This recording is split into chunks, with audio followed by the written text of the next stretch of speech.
Okay, I'm going to continue on with conservation of energy. Now the last video and notes, okay, ended with doing an example of conservation of energy. That's where that ended. Okay, so I want to revisit our projectile launcher from the projectile lab. Okay, so we're going to use our expression, or E initial equals E final, okay, conservation of energy, to calculate what's the speed that the ball exits the launcher. So when we did that lab, you shot the ball horizontally. Okay. You measured where it hit the floor, you measured delta x, you measure how far it fell, you measure delta y, and then you were able to do projectile motion to find the launch speed. Okay. Now, if we had had information such as the spring constant and maybe some other parameters we'll see, we could have calculated the launch speed this way. Okay, so we're given the spring constant. Okay, spring's compressed by a certain distance. That's the mass of the ball that we used possibly in the lab. And I want to find the ball's exit speed. And for part A, I'm going to do it horizontally. So the picture looks like this. Here's our launcher. It's being shot horizontally. So here's where you took your hand, you compress the ball back to here, okay, back to that point. Okay, and then here the ball's initially at rest. You pull the string, and then it comes flying out with that speed. And we want to find that speed. Okay, so I'm going to use E initial equals E finals. That's what I wrote here. Okay, now remember E, capital E, is kinetic plus potential. Okay, so my initial energy, and I wrote A to B, so the ball here is at point A, and then over here it's at point B. So I'm conserving energy between those two places. So it's the initial energy state and the final energy state. And remember the whole concept of kinematics and Newton's laws, we used kinematics and Newton's laws to derive that expression. Okay, so I just went term by term. So I have initial kinetic, okay, but now I have two different potentials. I have spring potential energy stored in the spring, gravitational potential energy. And then same for final. Okay, now for potential energy, for gravitational potential energy, the ball isn't moving up or down, so the potential energy doesn't change. So I'm just setting that spot, okay, that height, as the reference point for potential energy. So gravitational potential energy really isn't a factor here. So I'm going to cancel that out on both sides because it doesn't go up or down. Okay, so I'm going to take this expression here, okay, and I'm going to put in what each term is. Well, initial kinetic energy is 0. It's not moving. Okay, initial energy stored in the spring. Okay, so remember, this semester when you hear potential energy in springs, you immediately think 1/2 kx squared. Okay, and I don't know if I mentioned it last time, but we'll see a lot of energy terms in 195, 6, and 7 that have this form. And that form is, well, we had kinetic energy, 1/2 mv squared. Potential energy in the spring is 1/2 kx squared. So nature's decided that a lot of energy terms, okay, a lot of energy terms, I'll use, maybe I shouldn't use the capital, the E, but a lot of energy terms have this form of 1/2 something something squared.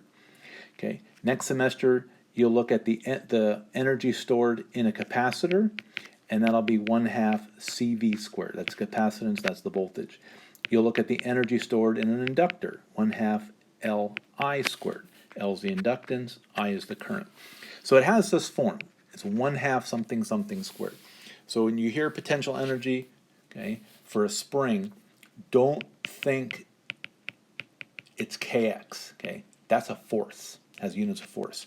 Potential energy, mechanical energy often has the form 1/2 something something squared, 1/2 kx squared.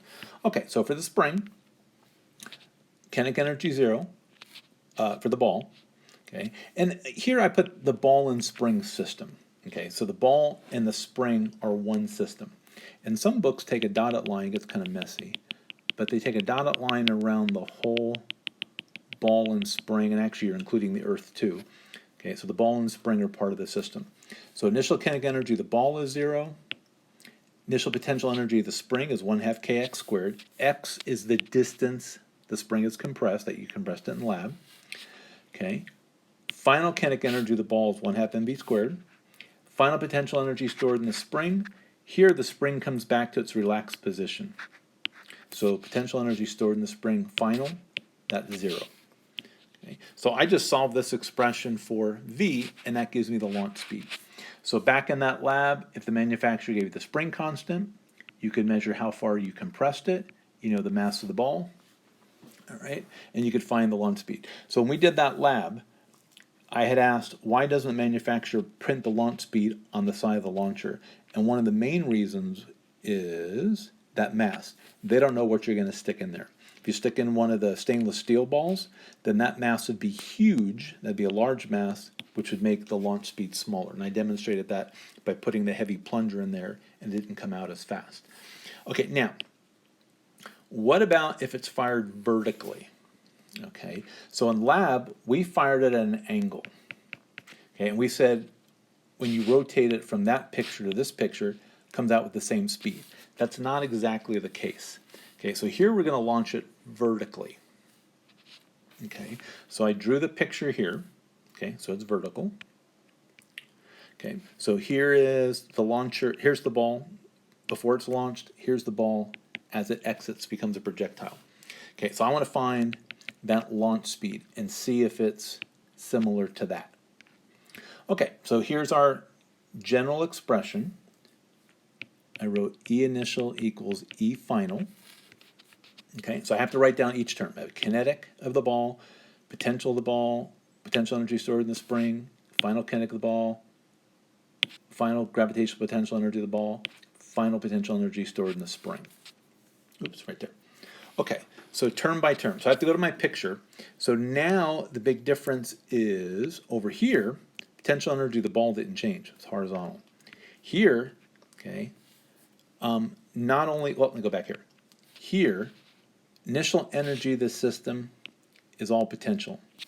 All the potential energy in the spring goes into the speed of the ball, goes into the kinetic energy of the ball.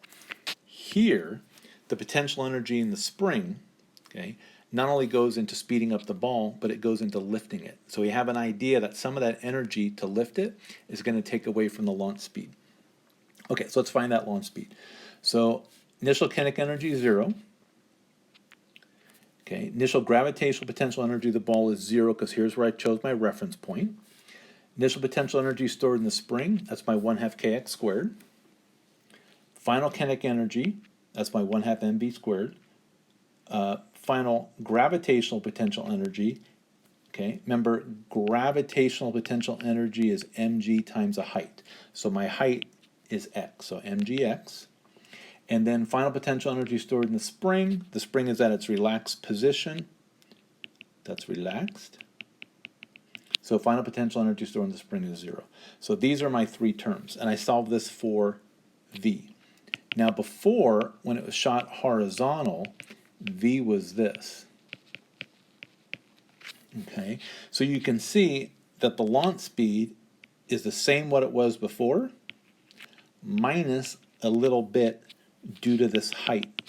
So yeah, when you shoot it vertically, it comes out a little bit slower because some of the potential energy stored in the spring went into lifting it up. So when we did that lab, when we went from horizontal to vertical, we said it came out with the same speed, but there's that little extra height in there.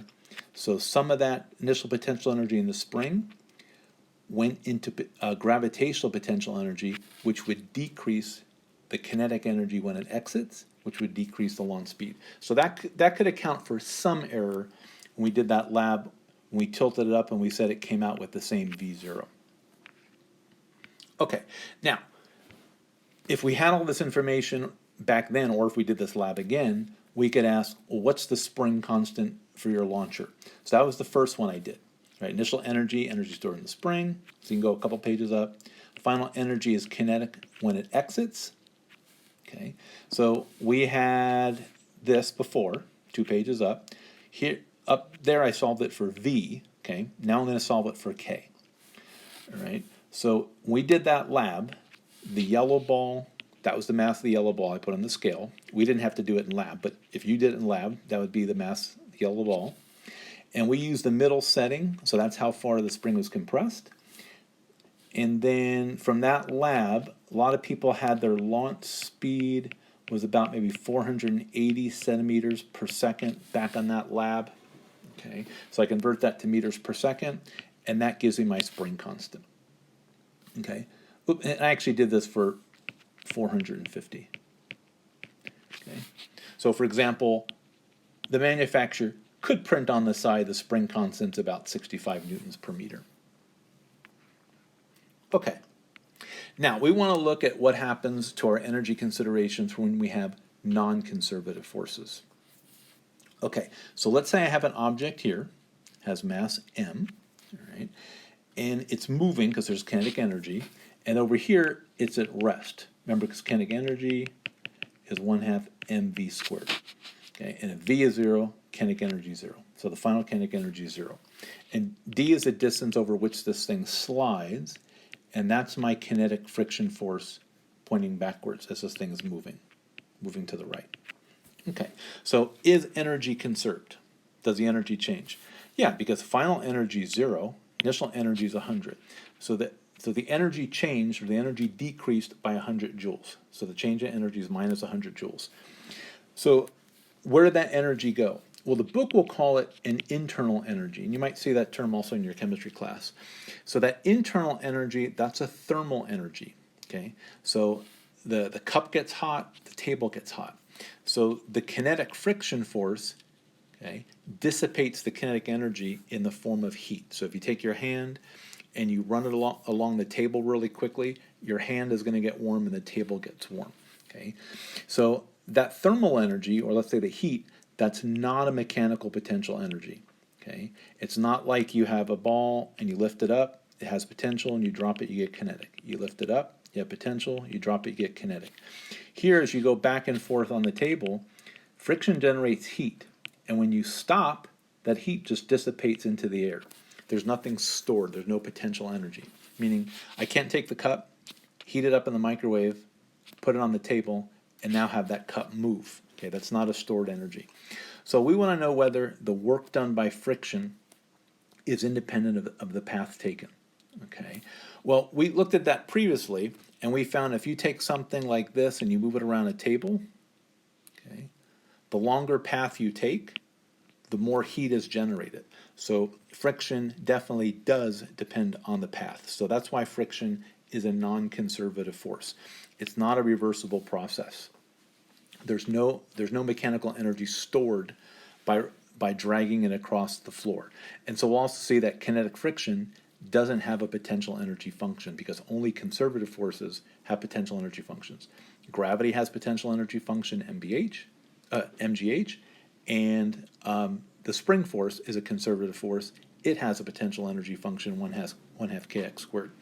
Okay, so remember, so kinetic friction is a non-conservative force.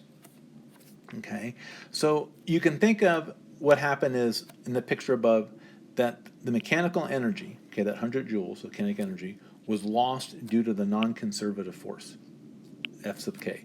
So the work done by the non-conservative kinetic friction force is minus 100 joules. And it should be negative because, remember, this thing is moving to the right. Kinetic friction force points backwards. So the angle between the friction force and the direction it's going is 180. And the definition of work, you have a cosine. And cosine 180 is minus 1. So that force does negative work to try to remove energy from the cup. Okay, all right. So here's the same picture. Okay, so the kinetic energy decreased by 100. So the change in kinetic energy is final minus initial. So the change in kinetic energy is minus 100. And potential energy didn't change because it's horizontal. It didn't go up or down. So if I add up the change in kinetic plus the change in potential, okay, that's my change in energy. Whoops. Okay, I get minus 100. So energy wasn't conserved. So the energy decreased by 100 joules. Okay, so if you think of this as like you're accounting for all the energy, you can say 100 joules was dissipated. Okay, so 100 joules was converted into heat, so it was dissipated by the kinetic friction force. Okay, So that's not a mechanical energy. So the E, the energy is always kinetic plus potential. Those are mechanical energies. They're not thermal energies. So what we want to do is we want to figure out, is this thing sliding, what parameters, meaning what factors does the change in kinetic energy depend on? So this thing slides on the floor, it's going to slow down. What things cause, or what things result in the kinetic energy slowing down? What does K depend on? So some parameters are the mass, G, what planet you're on, the roughness of the surface, how fast it's going maybe, and how far it slides. Okay, so I wrote delta K. So K final minus K initial. Factored out 1/2 m. Okay, and I look at this and I say, ooh, that reminds me of equation number 3. Oops, right there. There's equation number 3, because you have two velocities squared. So I wrote down equation number 3 from kinematics, brought that over, and so here I have V final squared minus V initial squared, and right there I do. So I have 1/2 m, and I'm going to put in 2AD. Okay, so the 2's go away. Okay, so the change of kinetic energy depends on ma times the distance d. But from Newton's second law, ma is the net force. So right here, okay, I can stick in what the net force is. But if I apply F equal ma to the sliding mug, okay, in the x and y direction, my net force, ma, is just minus F sub k. My net force in the x direction is minus F sub k. So here I have ma.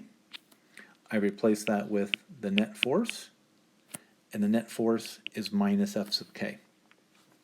So right here where I have ma, right there I have ma, I'm going to put in minus F sub k. So that tells me that the kinetic energy, the parameters that change the kinetic energy, are the friction force and how far it slides. And remember, F sub k is mu sub k n. So how much energy is going to be dissipated by the kinetic friction force depends on the roughness of the surface, the normal force, okay, which actually has mg, okay, for when it's flat, okay, and it depends obviously on how far you slide. Okay, so try that with your hand. The farther you slide your hand on the table, the more heat that's generated. And the book might use this subscript NC, which stands for non-conservative. So it makes sense that the change in kinetic energy depends on how rough the surface is and how far it slides. So what we're going to do is now we can modify our energy expression to include energy loss due to kinetic friction. Okay, so we'll account for losses due to kinetic friction, and we're going to include energy loss due to other non-conservative forces, such as when your finger pushes it, or there's a string pushing on it, or a string pulling on it. So remember, your finger and your string, okay, those forces are non-conservative. There's no potential energy function associated with the string tension, okay, or your finger pushing on something. Okay, so we already know that as long as energy is conserved, we can say E initially equals E final. That's only when we have conservative forces like gravity and springs. But if you have a non-conservative force, like let's say this force P, okay, you're pulling on the block, that non-conservative force can either increase the energy or decrease the energy. So here's an example where this force can increase the energy, right? Because the work done by this force is positive, because it's headed to the right. Okay, remember the angle between that force and the direction it's going is 0 degrees. Okay, so cosine 0 is 1, so that force does positive work. But work energy theorem says that if the net work is positive, change in kinetic energy is positive, so the kinetic energy increases. So in this case, that force does positive work to increase the energy. Here, if it's thrown, okay, you throw your book up across the floor, okay, kinetic friction is trying to slow it down. So that force, that non-conservative force, does negative work to slow it down. Remember, the work is negative because the angle between the kinetic friction force and the direction it's going is 180. Okay, remember the definition of work has that cosine in it, and cosine 180 is minus 1. So you can have non-conservative forces acting to increase the energy and also acting to decrease the energy depending on how the force is oriented with respect to how the object's moving. Okay, so if I go back to the cup, okay, all right, so this is a little aside, and I call it an aside because there's something that comes up in this chapter well, there's something as you go through and you ask, well, why doesn't the chapter mention the work done by friction? Okay, because it looks tempting to say, okay, here's the cup moving, and now it's stopped. All right, well, what caused it to stop? Well, you had that kinetic friction force.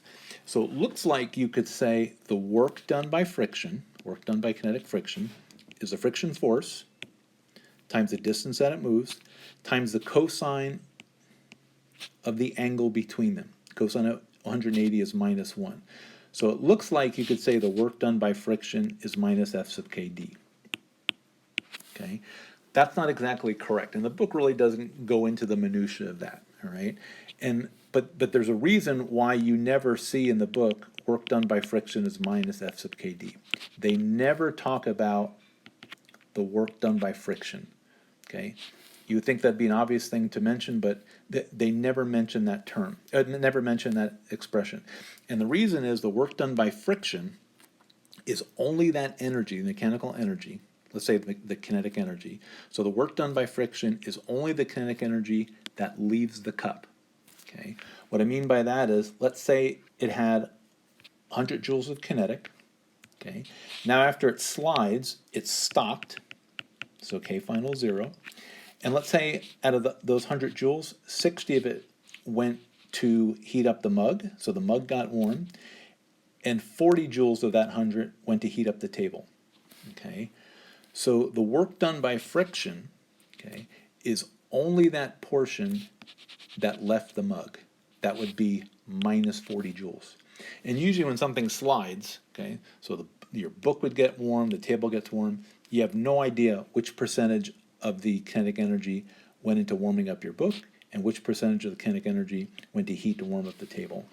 Okay, so since it's not easily measured or known, that's why we never even mention the work done by friction. So in this picture up here, your work done by friction would only be that portion, and usually you have no idea. So that's why the book never even talks about the work done by friction. What they will say is they'll talk about the energy lost due to friction, and that's okay to say it's minus 100, because 100 joules of kinetic energy were lost due to friction. Okay, we have no idea about what percent went where. Okay, so we can say that the energy changed up in the picture above because some force came by, non-conservative force, and did work.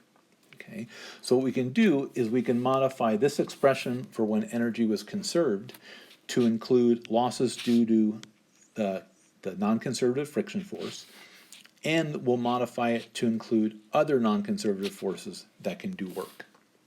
All right, so here's the same picture I had before, that the only way the energy can change is if a non-conservative force like force P does work to speed it up. Okay, kinetic energy would increase. Or if you have a kinetic friction force, that's a non-conservative force, that does negative work to try to decrease the kinetic energy. Okay, so since energy can be accounted for, okay, in all the situations, you can think of it as a bookkeeping tool. Okay, so again, we're not saying energy is conserved because we have non-conservative friction force, but we say we can account for all the energy gains and losses. So here I have the same cup. Okay, it's moving fast here and slow here. Okay, how do we know? Well, kinetic energy is 1/2 mv squared. Okay, so so kinetic energy is only 200 here. That means it's going slower. So if I ask, is E final equal to E initial? No, because the final energy is 200, initial energy is 300. Okay, so why was there 100 joules of energy lost? Okay, so if I look at the math, okay, I ask, is E final equal E initial? So here's my E final. Okay, whoops, that's my E initial. Okay, that means if I have 200 on this side and 300 on that side, I have to have minus 100 over here. And that was our energy lost due to friction. Okay? So the energy lost due to friction was that term. So when we write the energy lost due to friction, we're going to write it as a positive number. That's a positive number. Okay? So up here, the energy loss is 100 joules. So if you lose 100 points on a quiz, you don't say you lost minus 100 points. Okay, you already know it's a loss. Okay, so we're writing the energy loss as a positive number. So we're going to modify that expression to include energy lost due to kinetic friction. So when I write this thing in the box, I always put a little asterisk to remind us that this term energy loss is the energy lost due to kinetic friction. Now, let's say for the same mug, okay, mass, it's moving here, it's moving here. Now, what about the speeds? Okay, the speed's the same. Well, how do we know? Kinetic energy is the same. All right. So if I look at the expression we just had, we have E final is equal to E initial minus energy lost due to friction. Final energy is 300. Initial energy is 300, and it's the same cup moving the same distance. So the energy lost due to friction is the same 100. The left side is not equal to the right side. I have 300 equals 200. Okay, so what's wrong here? Okay, well, what's wrong is there has to be, whoops, I look here and I say, okay, well, how can 300 equal 200? Okay, I have to have plus 100 joules. Okay, oops, it was all my units. Okay, I have to have 100 joules on the right side. Okay, or I have to have 100 joules on the right side. And where does that come from? Okay, well, that means there has to be some external force. There's my external pushing force, okay, that has to be doing work. So that external force, that's a non-conservative force. So the last expression we had, okay, this was the energy lost due to kinetic friction. Now we have to add the work done by other non-conservative forces. And that's what I did right down here. Okay, so this says that the only way that the energy can change is if friction comes by and tries to reduce it, or if someone's trying to push it and try to increase the energy, or maybe someone's trying to pull backwards on it, or like a drag force to decrease the energy. So initially we just had E initial equals E final, and now we included energy losses due to kinetic friction and energy losses and gains due to other non-conservative forces. And then what I just did is I just brought E initial over, okay, and E final minus E initial is delta E. So that's what I have up here. So the only way the energy can change is if a non-conservative force does work to increase or decrease, let's say, the speed, or kinetic friction can dissipate energy in the form of heat. So whenever I have this expression here, okay, whoops, that, I always have an asterisk. And the asterisk reminds us where this term E lost is the energy lost due to kinetic friction. That's F sub K D. Okay, so we're going to use this expression, okay, for all of our energy problems between now and the end of the semester. Okay, if there's no non-conservative forces, then that's 0. If there's no friction, then that's 0, and then energy change would be 0. But otherwise, we can take into account all the gains and losses. So this expression here is our go-to expression. So as you're going through chapter 8, you kind of turn the pages and they kind of have these equations all over the place for energy. It gets kind of confusing.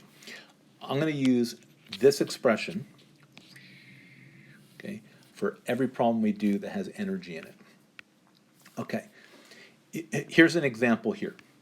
So I have a person on a ramp, all right, and oops, the ramp is frictionless except for this part that's rough.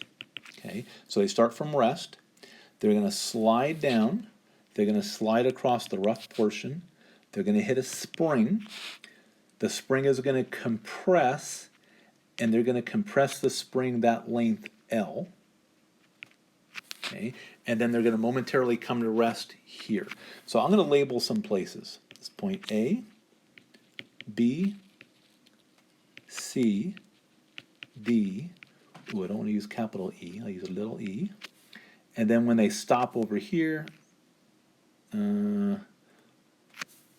don't want to use F and I don't want to use G. So how about I'll call this Q. Okay, so I want to find an expression for how far the spring is compressed. Okay, and I want to do it in terms of the parameters in the problem. So some of the parameters in the problem is I have the mass of the person, the initial height, the distance they slide across the rough surface, the spring constant, okay, and the roughness of the surface, the coefficient of kinetic friction. Okay, so I promised that's our go-to expression for energy. Okay, so this, okay, always has the asterisk to remind us that this term energy lost is F sub k times d. So that term, energy lost, is reserved for kinetic friction. Okay, then I wrote change in energy is final minus initial. And then to make life easy, I didn't like having the minus sign, so I just brought E initial over. So now I have that there, and that one's there. Okay, so I look at my picture. Okay, and number E, capital E, is kinetic plus potential. Okay, so that's our bookkeeping. So I look at the picture, and I say, okay, E final. I have the final kinetic energy of the person. I have gravitational potential energy final, potential energy stored in the spring, initial energy, initial kinetic, initial gravitational potential energy, initial potential energy stored in the spring, and this E loss term is F sub k d. Okay, so now I'm going to put in what each term is. Okay, so K final, so actually I'm going from point A to point Q. All right. Now the whole idea is I don't have to go, oh, in my picture, okay, when I apply energy conservation, I have to choose a reference point for potential energy. So I'm going to pick potential energy, gravitational potential energy to be 0 at the ground level. Okay, now, initial energy up here at A is potential, and then down here at B becomes kinetic.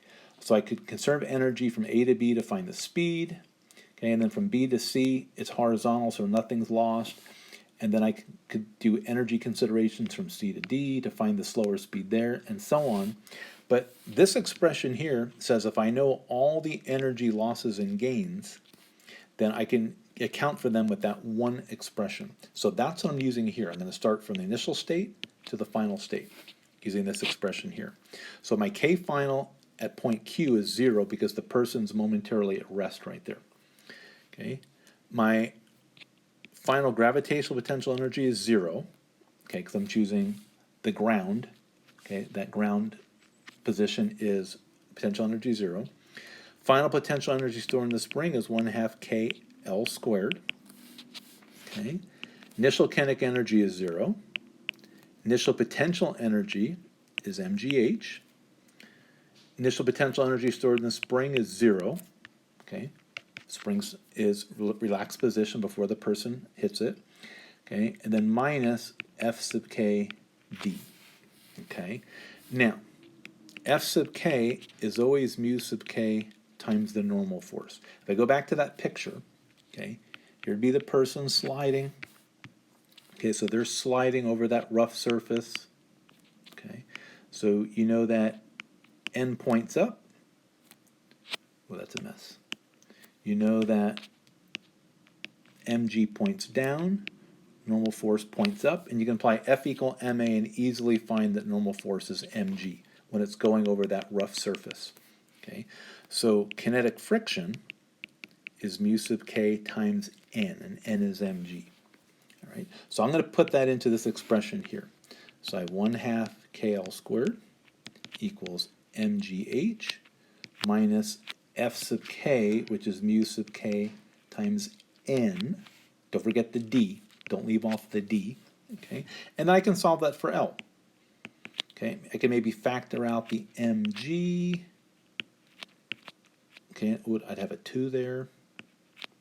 I'd have a k on the bottom, and I'd have h minus mu sub k d square root. Okay, so I wanted to find an expression for L in terms of these parameters, and I wound up having in terms of, depends on the mass of the person, which makes sense, right? Heavier person would compress the spring more. Depends on the spring constant, okay? So the bigger the spring constant, the stiffer the spring, the less that the less the spring is going to be compressed, right? So K is on the bottom as it should be. And it depends on H, so the higher you're up on the ramp, the more that will be compressed, okay? And mu sub K, whoops, that's a D there, okay? And mu sub K, okay, the smoother it is, the smaller that would be, which means you'd have more speed to compress that. So this gives me how far it's compressed in terms of all the other parameters. But what I wanted to demonstrate is I didn't have to do this in steps. I didn't have to go from A to B and B to C and C to D and D to E. This expression includes all of that as long as I define my initial place A and my final place Q.